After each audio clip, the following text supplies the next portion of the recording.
চেষ্টা করেছি কিন্তু মিস করে গেছি। বেঁচে গেছি। আমি সেই মুহূর্তে ঠিক করে নিয়েছি যে ওই হলো আমার জীবন। হ্যাঁ? কিন্তু আমি তোমাকে এসব কেন বলছি?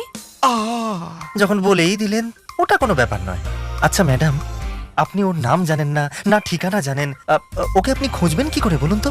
আমি ওর মুখ দেখতে পাইনি ঠিকই, কিন্তু এই স্কার্ফের দৌলতে ওর চোখ দুটো ঠিক আমার চোখে চোখ শুধু মেলাবে। দেখে গেলে হবে তোমার, আমায় কিছু বলতে হবে। শুধু দেখে গুলি করে উড়িয়ে দেবে, কচু কাটা করে দেবে, কোচ আমাদের পেলে।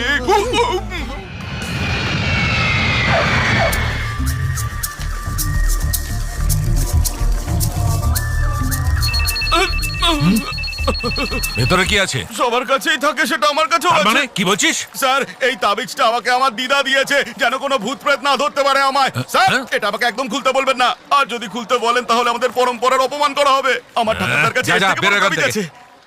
Yes ma'am.